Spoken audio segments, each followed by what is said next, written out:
All right, I found myself in a bramble.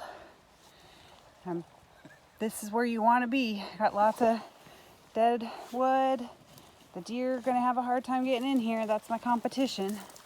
They like these mushrooms. It's a little cold out. Yeah, I think it's But we found some 50 already, degrees. so. Yeah, we found a few here. There should be some up there.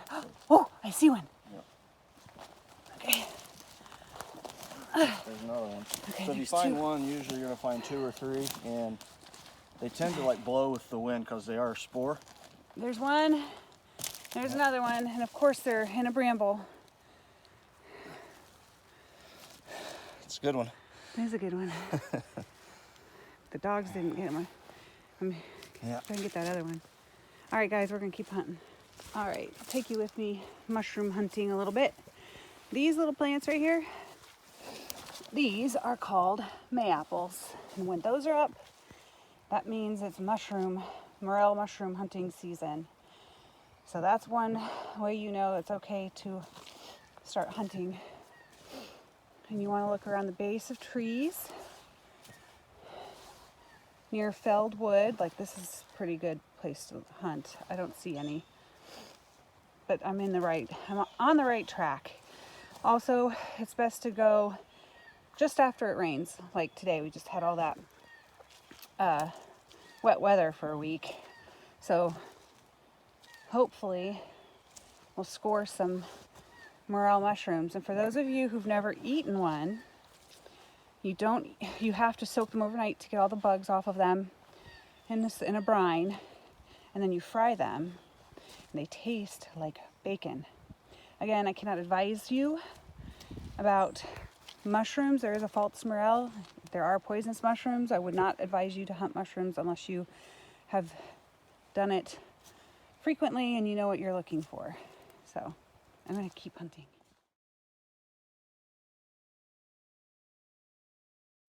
Hey everybody, welcome back to Thorn Thistle Farm. It's glad to have Annie back. I was getting tired of doing all these chores by myself, but on our little walk today, we actually ran into some morel mushrooms. So for you that don't know, pretty much this entire month and right around the Easter time is going to be the hot time to pick morels. They're normally going to be, in thickets, near dead, trees. They are a spore, so normally you can go upwind and find more of them once you find one. But really spotting the first one's the hardest part. And actually Annie did that today. And so she beat me. But then I found another, 15. I think she found 6. I think we got 20, 22 in total, almost 2 pounds. There was a section, there's no way he could have gotten to him without me because the thicket was so close to the ground. I was doing the twister movements to get in there and get those morels. Yeah, she was low crawling. Yeah, it was. But these are a delicacy, here in the Ozarks and, other parts of the Midwest. So for those of you that know what the morel is, I'm sure you're like, wow, awesome. You guys are going to have some great breakfast. It kind of tastes a little bit like bacon. Normally we will we'll brine them, which I'll show you how to do that now, to get all the little, they're sure. kind of little bugs. And dirt. Yeah, and a lot of times they have like little ants and things like that kind of living little in them. Microscopic bugs in there. And I will say mushroom hunting is dangerous. I grew up doing it. Annie grew up doing it. So it's kind of a hobby of ours. It's almost like a holler competition. It is really. I've already been sending the pictures out.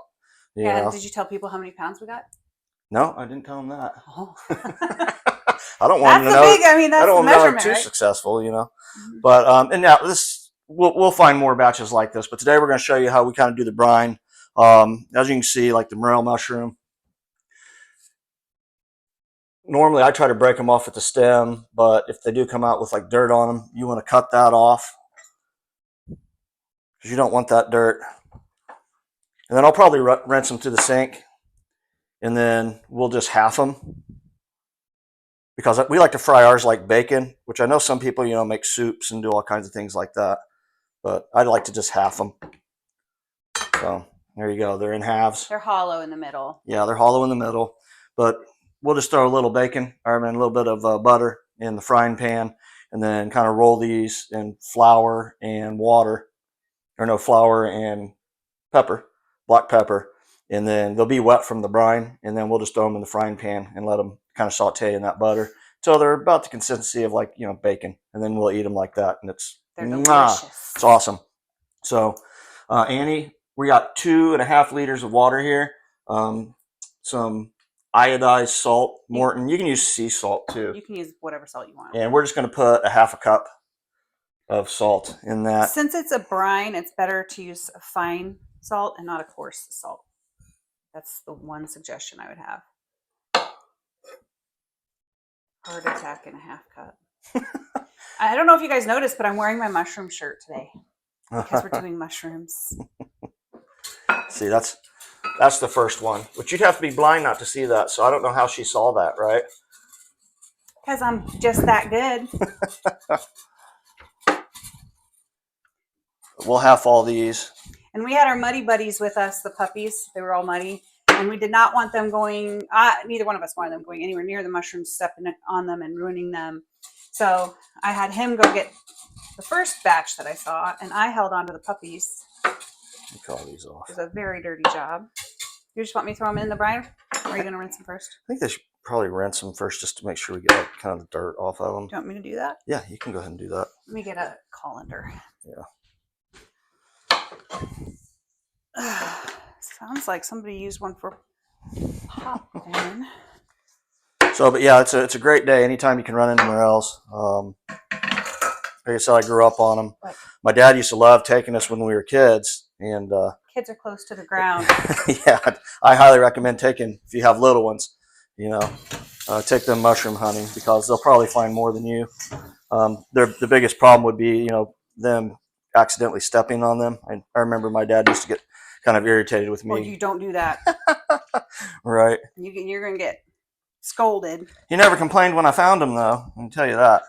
And it was about, I think, 4 years ago. We had a big batch. I think we found almost 5 pounds of Morels in one go. In one day, yeah. Yeah, in one day, and it was awesome. Those just need half there. Just these? Yep. You gotta speed up. Well, I'm trying, but one thing you don't want to do is waste, right? Right.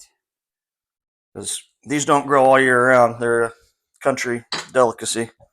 Another one that people like, I did not grow up eating them, is chicken of the woods, and that's in the fall usually. Yeah, we can do a video on that at some point too.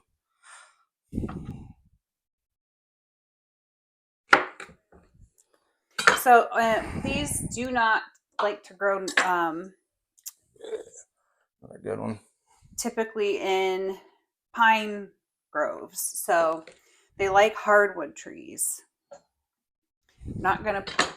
We have a pretty big pine grove in our holler, and we just kind of steer clear of that. These were found just adjacent to it, actually. Well, don't go telling everybody where we find them. Well, you come steal my mushrooms, you're going to be in trouble. Uh-huh. And you kind of want to be gentle with these. You know, you don't want to overhandle them because they can be a little brittle. These are nice and moist, but sometimes they're a little drier. Yeah, depending on what time of day you pick them. I recommend early in the morning. They've been up too. These feel like they just came up overnight. And we've been stormed in for, 3 days now? We've been flooded in? Yeah. Which I'm sure some of you guys are out there too, and my heart goes out for you because it's rough. These storms they were from here to Michigan. Yeah. Of Texas to Michigan, I guess. Get that.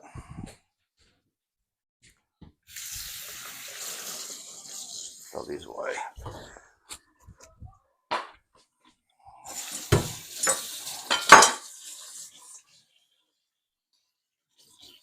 And we're going to let this brine overnight just to make sure that it kills all the little bugs and ants. I need to find the lid that's for this somewhere.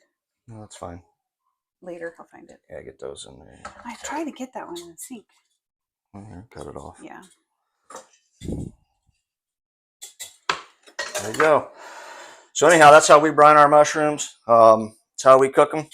And be smart, stay safe, and don't let the thorn thistle keep you down.